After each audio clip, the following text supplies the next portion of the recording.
Je vous présente Charlie Whip, qui est un des premiers habitants de Factoryton. Le Factoryton, en fait, c'est un jeu qui est disponible sous Steam, qui est vraiment pas cher, qui est génial. Et j'arrête là pour la pub. Au départ, il n'y a rien. Je vous ferai une petite démo tout à l'heure, vous allez voir combien c'est sympa.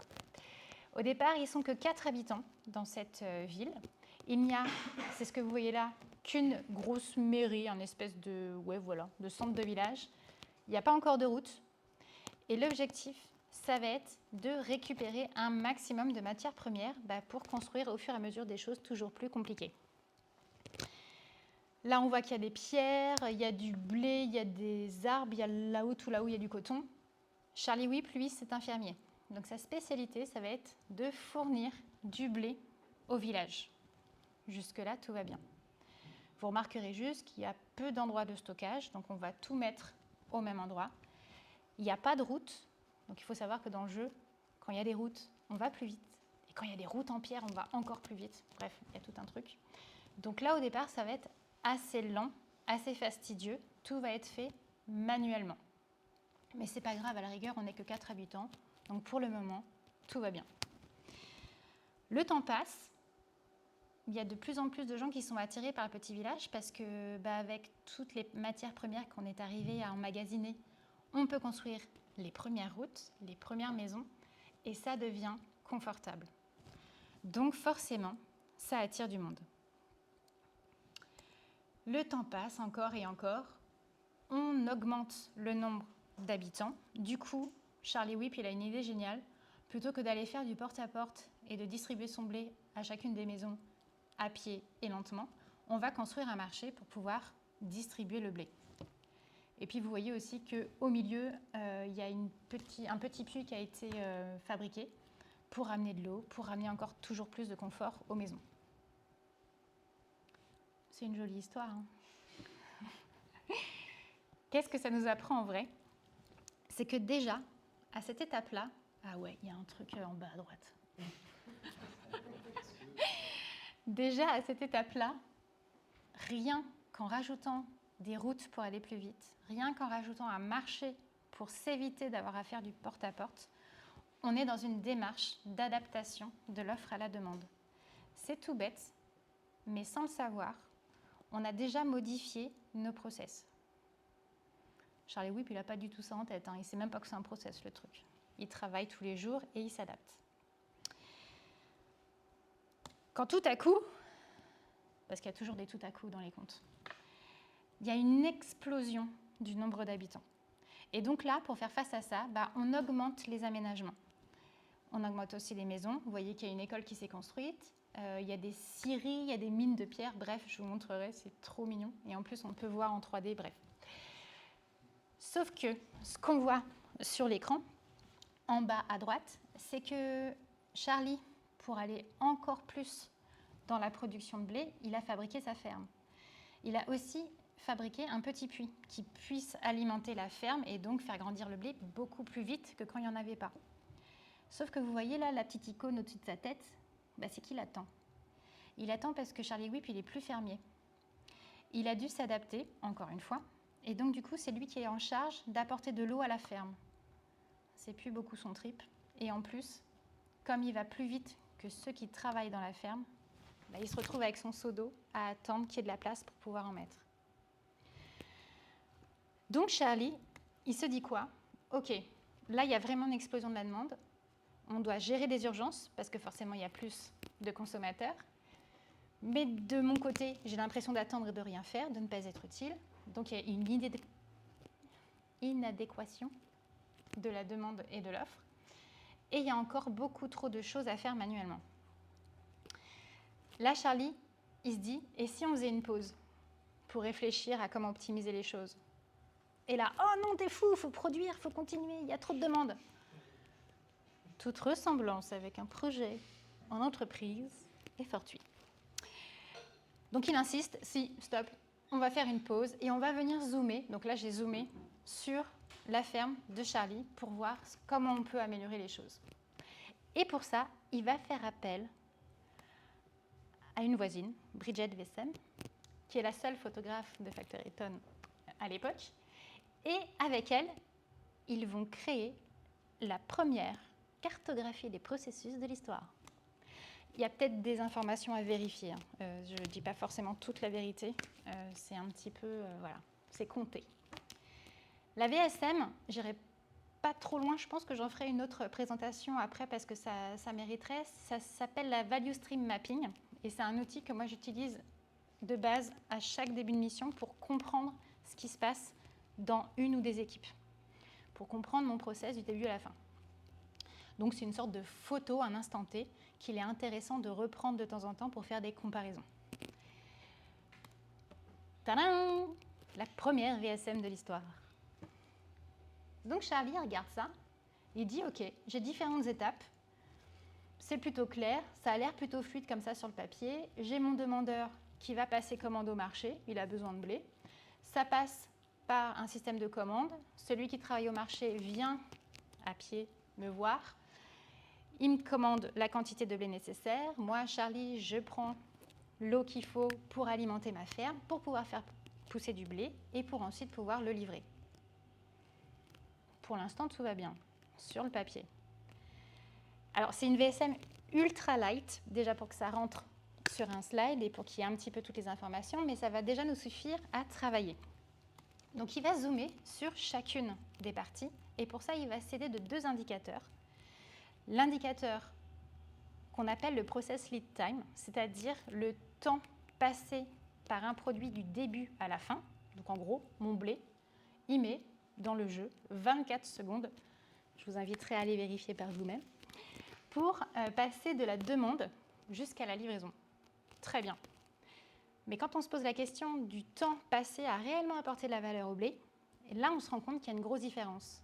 En fait, le blé, il va passer que 9 secondes de son temps à vraiment soit pousser, soit avoir vraiment de la valeur. Qu'est-ce qu'on appelle du temps de non-valeur ? Et ça fait référence aussi à ce qu'on vit dans les projets, c'est tout ce qui va être stockage, dépendance, attente, transport lent qu'on pourrait justement optimiser. Donc en gros, moins de 50% du temps, on ne lui apporte pas de valeur. Zoomons un petit peu avec Charlie sur ce qui ne va pas. Il observe déjà que tout ce qui est commande et livraison, on dépend d'un tiers, c'est-à-dire qu'on n'est pas autonome. Et qu'en plus, il met beaucoup de temps. La photoroute, je vous ai expliqué que les routes en terre telles qu'on les a là, ça ne permet pas d'aller assez vite. Ok. Quoi d'autre ? L'eau, je vous rappelle que c'est Charlie qui le fait avec ses petites mains et ses petits pieds. Il n'y a pas forcément de plus-value à le faire manuellement. On verra qu'est-ce qu'il pourra proposer comme optimisation. Et puis enfin, comme Charlie est en train d'apporter l'eau, c'est du temps perdu pour la personne, sa petite collègue qui travaille seule à la ferme pour faire tout le reste et pousser du blé. Donc, on va réfléchir solution. Une fois qu'on a zoomé, on peut maintenant essayer de lister toutes les solutions possibles. Là, je vous en propose qu'une, mais avec une équipe, le principe, c'est de voir quelle pourrait être la meilleure. Par exemple, pour les commandes et la livraison, il va choisir de faire, c'est magique, de l'automatisation par tapis roulant. Et pareil, il y en a différentes sortes, enfin, c'est vraiment génial. Et pour lui, qui apporte manuellement l'eau, c'est pareil. Il va l'automatiser, ce qui va lui permettre de quoi ? De refocuser sur son expertise première, qui est d'être fermier. Donc là, on a coup double. On optimise le temps de traitement, et lui, on lui fait plaisir. C'est-à-dire qu'il va être remotivé à bosser avec sa petite collègue. C'est un peu aussi un des messages que je veux faire passer. La VSM et l'optimisation de processus, ce n'est pas que gagner du temps, c'est aussi gagner de la satisfaction et du confort pour les équipes. Donc voilà, on est content, ce n'est pas parfait, on a encore du temps d'attente, mais on a gagné du temps sur le temps total du process. Et c'est encore mieux que ça, c'est que comme on a gagné du temps, on peut même satisfaire un demandeur supplémentaire qui est le moulin à nourriture, qui va pouvoir, à partir du blé, faire de la farine et le relivrer aux demandeurs qui en avaient besoin. J'adore FactoryTon. Et du coup, là, Charlie se dit, on tient un truc. Rien qu'en étant plusieurs sur une étape, on a gagné un temps de folie, on a optimisé en automatisant aussi. Est-ce qu'il n'y a pas un truc à breveter ? Et effectivement, donc sous FactoryTown, il y a un léger biais que je préfère vous indiquer dès maintenant. Ici, en fait, le biais, c'est qu'on va avoir un nombre de tâches en parallèle par travailleur. Ce n'est pas du tout ça, hein, le principe de Work in Progress. C'est par tâche, par étape. Donc, il faut juste oublier ça, et je crois d'ailleurs que je le mets. Je l'efface à un moment donné. C'est vraiment, il faut voir le Work in Progress comme un maximum de tâches en parallèle par étape, pas par travailleur. Mais du coup, le jeu est biaisé par rapport à ça. Et il invente un truc auquel il donne son nom, le Work in Progress. Le Work in Progress, c'est le nombre de tâches en cours prises en charge par une équipe. C'est la capacité à faire d'une équipe à tout moment. Elle peut changer, et donc on peut adapter et donner des coups de tournevis à chaque étape. Donc ça, c'est le petit biais que je vous ai mis. Attention, pas en nombre de travailleurs, mais en nombre de tâches en parallèle. Et rien qu'avec ça, en fait, on a plus que doublé la production. On a fait fois 2,6. Donc c'est un truc énorme. Donc déjà une petite pause à ce niveau-là. Rien qu'en essayant d'adapter l'offre aux besoins et à la demande, on a cherché à améliorer les process. Pour ça, qu'est-ce qu'on a fait? On a utilisé une value stream mapping. Ça nous a permis de zoomer sur les étapes, de déterminer quand automatiser, quand augmenter la collaboration et quand augmenter la multidisciplinarité. Et enfin, on a introduit gentiment le concept de Work in Progress. On va aller un peu plus loin après. J'ai perdu personne? C'est bon. Donc Charlie, il est super heureux parce que vous voyez qu'il n'y a plus d'attente, que c'est plutôt automatisé, ça roule bien, et lui, il kiffe son métier, il est redevenu fermier. Donc en fait, la fluidification des process qu'on a faite, non seulement ça satisfait les consommateurs parce que ça va plus vite, mais en plus, ça satisfait les travailleurs. Tout va bien dans le meilleur des mondes. En plus, Charlie, il a compris que pour faire de la qualité, il n'y avait pas besoin de trop grossir. Il suffisait juste de fidéliser ses utilisateurs, enfin ses clients, et de continuer à être heureux comme ça. C'était sans compter son cousin, Bobby Scale, qui, lors d'un déjeuner un dimanche, lui fait part, lui, de ses problématiques qu'il rencontre. Bobby Scale, c'est tout l'inverse. Lui, face à l'augmentation de la population, il voit un truc super génial à faire, de l'argent. Et du coup, il a arrêté de juste fournir du fer, donc c'est la petite mine que vous voyez tout là-haut, pour fournir des trucs beaucoup plus compliqués, beaucoup plus complexes à construire, à savoir des pioches et des rails, des planches renforcées. Et je vous ai mis du coup l'arbre qu'il faut suivre. À partir du fer et du bois, on peut créer des clous et des lingots de fer, mais aussi des planches, ce qui nous permet de faire des planches renforcées et qui, quand on rajoute encore du fer, nous permet de faire des pioches. Donc c'est un peu compliqué. Et lui, son problème à Bobby Scale, c'est que aujourd'hui, il n'y a plus rien qui sort. Et il ne comprend pas pourquoi. Enfin si, c'est à cause des travailleurs. Et du coup, il demande à son cousin par alliance, Charlie, est-ce que tu peux venir m'aider pour essayer d'optimiser ça?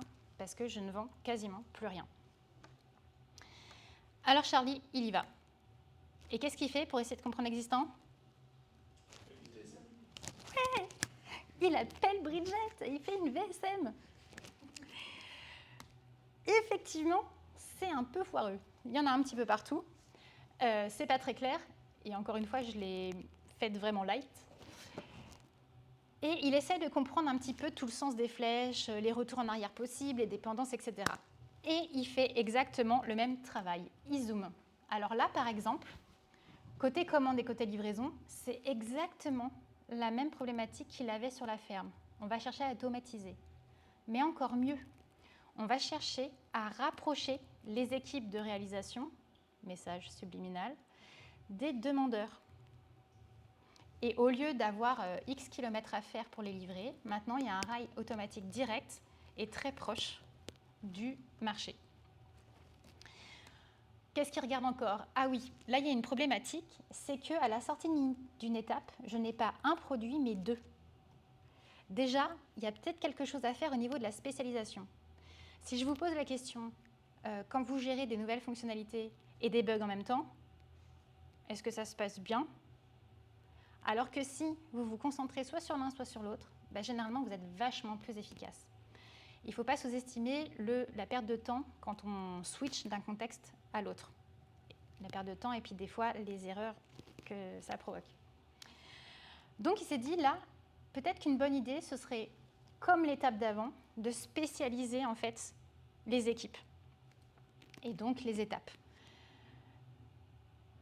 Une précision aussi à cette étape-là, c'est qu'en plus, c'est ce que je vous ai mis entre parenthèses après les clous et les lingots de fer, c'est qu'à cette étape-là, il n'y a pas le même effort à fournir pour construire soit l'un soit l'autre. Et donc humainement et logiquement, qu'est-ce qui se passe? Bah forcément, vous allez privilégier les trucs qui sont moins compliqués et plus rapides à sortir. Et ça, c'est vrai tout le temps. Si vous avez un petit bug où il y a juste un titre à corriger ou un paramètre, VS, un truc à refactoriser, je vous laisse choisir. Donc, c'est ce qu'il va proposer. Il va proposer à l'étape de fabrication 3 de mettre 2 ateliers au lieu d'un seul et à l'étape 1 de mettre 2 forges au lieu d'une. Alors oui, ça veut dire que possiblement, il y aura 2 équipes à gérer. Mais on verra pourquoi après, ça peut être intéressant. Il continue de zoomer sur ce qui ne va pas. Et là, en fait, le 6 secondes que j'ai entouré, ça correspond à l'extraction de bois. C'est une partie prenante. Ce n'est pas Bobby Scale qui gère ça. Ça ne fait pas partie de son entreprise. C'est donc une dépendance externe. Et il faut les dérisquer un maximum. Cette seule maison forestière qui fournit du bois pour à la fois les 2 forges plus le petit atelier qui fournit des planches, elle ne va pas suivre à un moment donné, la production va faiblir et donc il faut dérisquer ça au maximum. Dans ce cas-là, ce n'est pas la vérité absolue pour toutes les situations, mais dans ce cas-là, Charlie va proposer de multiplier les maisons forestières, c'est ce qu'on voit là, pour justement toujours en avoir une qui fonctionne. Référence au réplica de vos données, de vos serveurs, ça peut marcher aussi. Et du coup, il propose aussi de jouer, et seulement à cette étape-là, donc on a fait pas mal d'actions avant d'y arriver, il propose de jouer avec les VIP limits. On a vu tout à l'heure ce que c'était que le VIP, le work in progress, c'est le nombre de tâches en parallèle que je peux avoir. Les limites, il y en a de 2 sortes. Il y a les limites hautes et les limites basses. Il faut les voir comme des min et des max. La limite haute, c'est combien de tâches en parallèle maximum je dois avoir pour ne pas mettre en péril le confort de l'équipe et surtout sa santé mentale. C'est absolument pas un objectif. C'est clairement un truc qui va vous dire « Alerte, j'arrive bientôt au max ». À l'inverse, la limite minimale, la limite basse, c'est combien de tâches je dois avoir au minimum pour que mon process reste fluide. Donc, comme on est un petit peu en mode Kanban, par exemple, on est en flux tiré, c'est combien je dois avoir au minimum de tâches. C'est un appel de travail. Si j'ai une limite basse à 2 et que je n'ai qu'une tâche qui est en cours, ça aussi, il faut que ça vous alerte. C'est peut-être qu'en amont, il y a un problème à solutionner. Ça paraît un peu étrange comme ça, mais vous allez voir après en application à quoi ça correspond. Donc, encore une fois, ce n'est pas un nombre de travailleurs, c'est un nombre de tâches en parallèle. On va essayer de venir jouer avec ça. Et c'est là qu'on passe à la démo. Et tout va bien se passer. Donc là, je vais m'enlever de ça. Normalement, ça se passe bien. C'est bon? C'est cool. Et c'est là que ma connexion a sauté. Donc, juste pour meubler et faire un petit peu de claquettes. Oh! Non, je ne suis pas sûre que ça plaise à ceux qui sont en distance. Donc, Steam, si tu veux bien te lancer, s'il te plaît. Ah, c'est un vrai jeu? Ah, mais j'ai carrément pas ma souris, en fait. Ah oui, tu vas besoin de récupérer ton écran. Alors, tu peux te mettre en dupliqué, sinon. Et yes. Ça devrait marcher. Allez, on découvre. Pas que tes photos compromettantes sur le... Non, j'ai rien d'ouvert, normalement. Si je fais ça, ça marche pas. Là, t'es en... Ah, ça y est. Par contre, j'ai récupéré ma souris. C'est bon. Et nickel. Tu vois ton bureau? Non. Je vois mon bureau, moi, et je vais essayer. Ça n'a pas l'air. Tac. C'est les aléas du direct. L'autre fois, j'ai fait cette présentation en 15 minutes. Là, j'avais la pression parce qu'il fallait que tout marche du premier coup. Là, on est entre nous. C'est à la cool. Vous pourrez même poser plein de questions après si vous voulez. J'essaie moi juste de rebasculer vite fait. Yes. Hop, hop. Et là, tu es en dupliqué et ça fait ça. Et là, je vois pas du tout mon jeu se lancer. T'es sûr que t'es en dupliqué? Bah écoute, c'est bien ce truc-là normalement. Et ça veut pas. C'est fou ça. T'as pas les options pour... Si je fais... Je pense que t'es toujours en étendre. Ah, ça bouge. Il a fait un truc là. Et du coup, tac, affichage, il est où? Je suis désolée, hein. T'inquiète pas, ça a failli être fluide. Là, t'es dans apparence. Ouais. Apparence, on s'en fiche. Sur Apple, je sais pas. Non. Si. Moniteur, c'est pas mal. Moniteur est organisé. Allez, ouais. on va essayer ça. Alors non, c'est peut-être Non. plus en bas, du coup.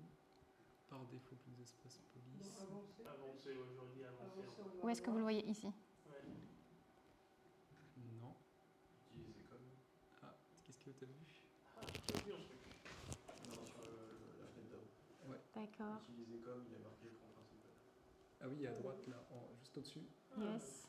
Ouais. Utiliser comme. Ouais, là. Affichage Recopie, étendu, recopie. recopie. Allez, on va faire ça, comme ça ce sera plus simple. Ah. Tadam!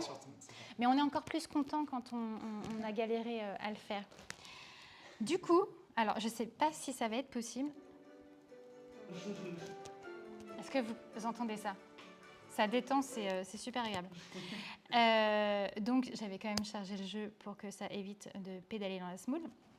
Et donc là, ce qui va s'afficher à l'écran, c'est exactement les recommandations qu'a fait Charlie. C'est-à-dire qu'on est venu rapprocher, est-ce que je peux montrer avec ça? Oui. On est venu rapprocher les ateliers du magasin général. On est venu multiplier et ateliers et forges, multiplier aussi les maisons qui sont des ressources externes et qu'il fallait donc dérisquer. Et puis, on va voir ce que ça donne. Pour voir ce que ça donne, quand vous testez une modification dans un process, il faut prendre le temps d'attendre. Je le dis toujours à mes clients, si on teste un truc que 2 jours d'affilée et qu'on tire des conclusions, elles ne seront pas forcément bonnes. Donc, un petit indice, quand vous testez quelque chose, essayez au moins de le tester sur le temps de parcours initial. Vous vous rappelez les 24 secondes, pour au moins voir si ça fait un effet positif. Un petit peu plus aussi par la suite. Mais... Donc là, ce que j'ai fait, la petite manip que j'ai fait, c'est un truc très sérieux et professionnel. C'est de lancer du coup les flux d'entrée des matières premières pour voir ce que ça donne effectivement. Et si on descend en dessous des 24 secondes. Alors, ce sera un peu faussé parce que bien entendu, j'avais ouvert des flux avant. Mais en gros, on attend de voir si effectivement tout le fer, tous les petits bouts de bois qui rentrent dans les forges, etc., donne lieu à un process plus fluide. Juste en attendant que ça aille jusqu'au bout, je vous montre un petit peu comme quoi c'est tout mignon, tout plein. Voilà, je kiffe. Voilà. Je vais faire d'autres présentations dessus parce que j'ai encore quelques heures à faire. Et donc, qu'est-ce qu'on voit ici? On voit un truc ultra visuel. Et c'est ça que j'aime bien. Et mon amoureux m'a dit, tu sais que c'est pour ça que tu l'aimes ce jeu, Fanny, c'est parce que ça te rappelle ton boulot. On va venir optimiser. Et comme on optimise, on voit très clairement que déjà, ici, il y a un blocage. Ça va trop vite. Il y a quelque chose qui fournit quelque chose trop vite. Par défaut, j'ai mis un nombre de tâches en parallèle, ces petits bonhommes que vous voyez là ou ici. Je les ai toutes mises à 3 pour voir si effectivement ça se tenait. Là, clairement, je vais décider, pour optimiser le processus, de baisser un petit peu. Ça ne sert à rien de surproduire. Ça ne veut pas dire, encore une fois, que je baisse le nombre de travailleurs dans l'équipe. Je dis juste qu'il y aura une seule tâche, une par une, de fait. Pareil, quand ça attend. Ici, par exemple, j'attends énormément que j'ai mes matières premières. Ici, les planches renforcées et ici, les lingots de fer. C'est peut-être qu'ici, je ne produis pas assez vite. Donc, je vais venir... augmenter un petit peu le nombre de tâches en parallèle. Mais si j'augmente ici, ça veut dire aussi que là, il me faut des matières premières, donc ma mine, etc., etc. Donc en fait, ce truc-là, si vous voulez le tester, c'est ultra bien imagé, ce qu'on essaye de faire aussi dans des process d'équipe de dev. Pourquoi je vous dis ça?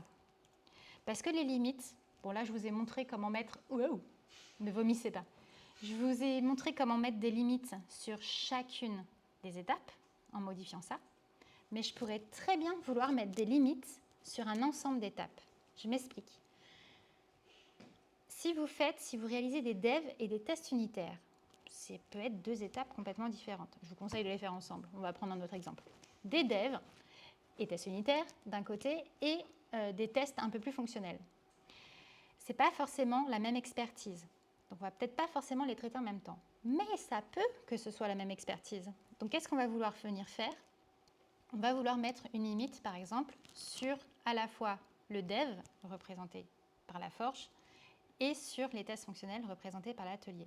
On va dire, sur ces 2 étapes-là, je veux un maximum de tâches en parallèle à 5, parce que sinon j'observe qu'après ça pète. C'est souvent quand, justement, vous êtes multidisciplinaire. Donc peu importe que ce soit 1, 4, 3, 2, on veut limiter ces 2 étapes-là. Donc ça, c'est sur un flux particulier. On peut vouloir aussi mettre des limites sur 2 étapes identiques, mais sur 2 flux différents. Je pense notamment aux experts dev qui interviennent sur 2 équipes différentes.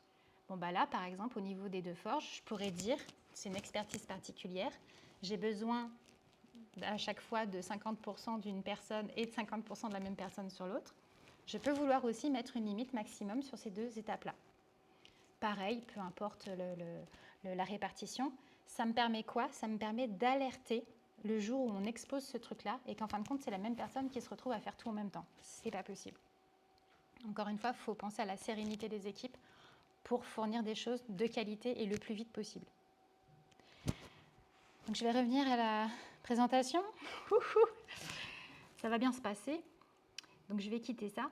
J'espère que ça vous a donné envie au moins de tester ça. Et puis là, on va revenir au truc sérieux quand même. Donc, je me mets ici, je reteste et normalement, c'est magnifique. Yes.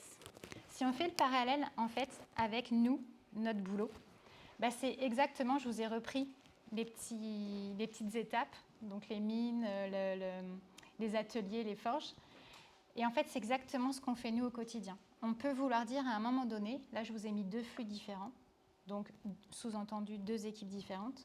On peut vouloir mettre des limites à chaque étape parce qu'on a observé que c'était ce qui nous protégeait. Ça, c'est à déterminer avec votre équipe. Et c'est surtout à déterminer avec ce que vous avez observé. Principe de l'empirisme, l'agilité adore l'empirisme. Tester et tirer des conclusions après. Ça peut aussi changer avec le temps. C'est ce que je répète toujours, c'est une solution à un instant T résout une problématique, mais ça ne veut pas dire qu'elle continuera à résoudre les autres problématiques qui vont survenir. Donc peut-être qu'il faudra s'en reparler de cette limite. Et je vous donne un indice en rétrospective, c'est super de parler de ce genre de choses-là. Là, c'est la limite par étape. Je vous ai parlé de la limite par groupement d'étapes d'un même flux, quand vous vous partagez des compétences, ou par étape de 2 flux différents, où là, vous partagez carrément des personnes entre les équipes. Donc, si on résume, dans l'ordre, qu'est-ce qu'a fait Charlie pour optimiser le truc? Il a d'abord rapproché les équipes de réalisation des utilisateurs finaux. La communication se passe d'autant mieux, on se comprend mieux et on est mieux alignés quand on est très proches les uns des autres. Il est venu aussi automatiser ce qui était automatisable.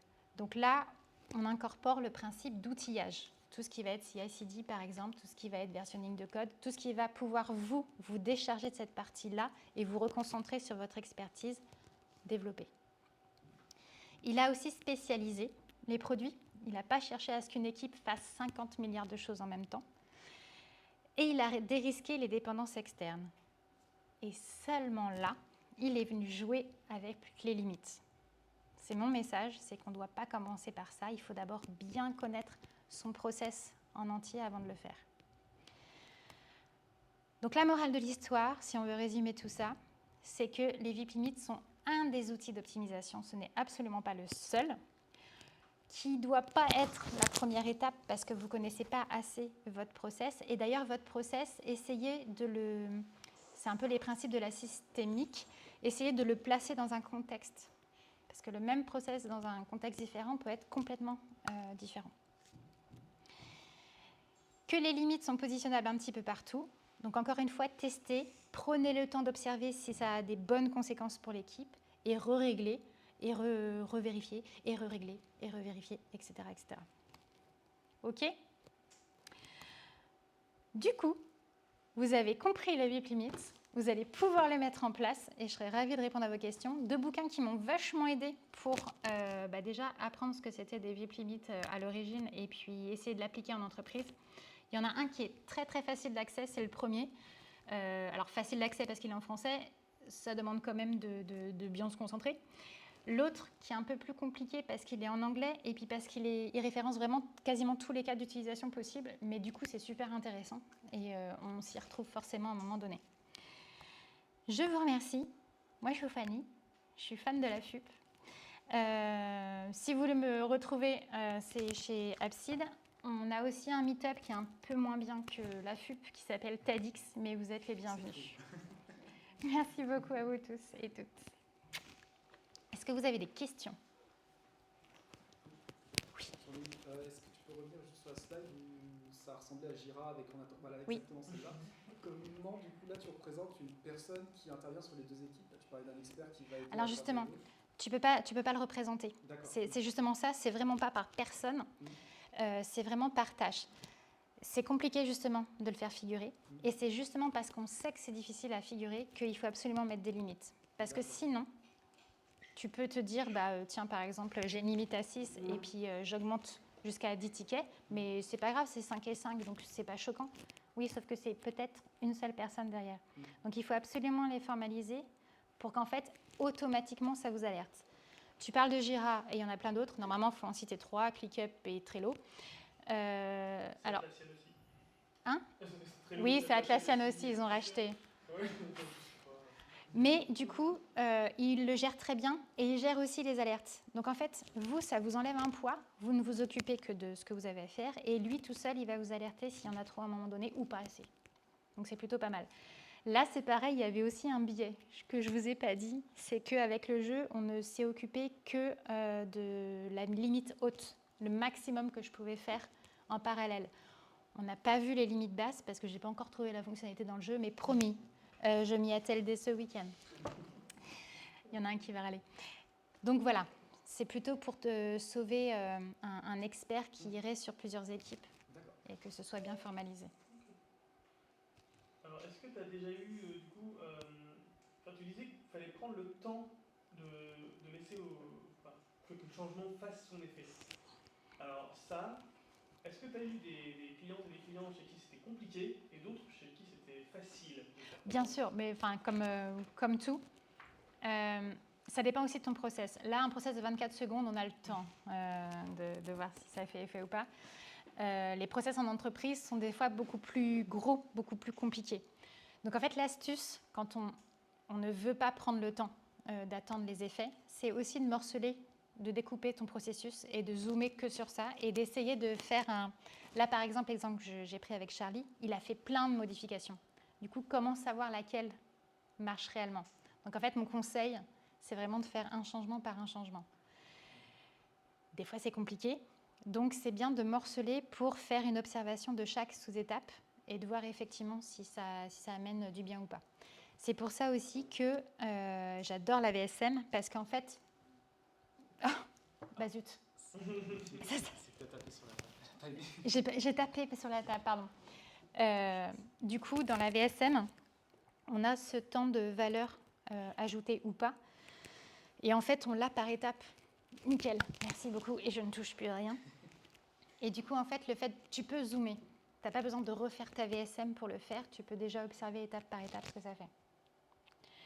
Et je vous conseille de la refaire assez régulièrement parce que comme ça, vous pourrez comparer. Et ça vous aidera à quoi? Déjà à fêter les mini-succès. Ah oui, regardez d'où on venait. Oh la vache. Des fois, on ne s'en rappelle plus. La mémoire, elle efface un peu. Donc, regardez ce qu'on est arrivé à faire. Et oui, OK, il y a des nouvelles problématiques. Mais de la même manière qu'on les a faites pour les premières, on pourra s'en sortir en imaginant d'autres solutions. Donc, c'est bien de faire plusieurs photos et de comparer. Un peu comme les vieux dossiers que vous avez avec les cheveux longs, etc.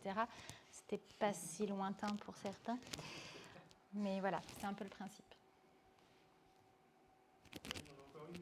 En fait, dans le jeu, c'est hyper intéressant parce qu'on voit assez facilement les étapes qui ont de la valeur et celles qui n'en ont pas.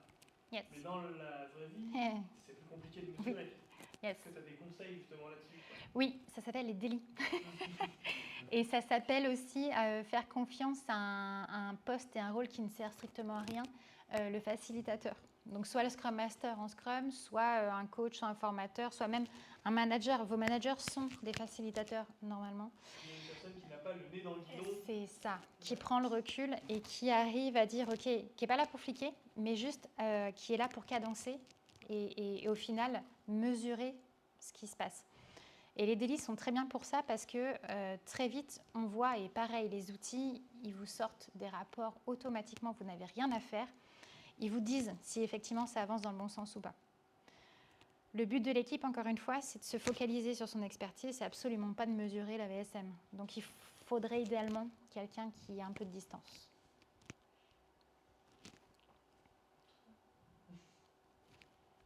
Amusez-vous bien. Merci Fanny. Merci à vous.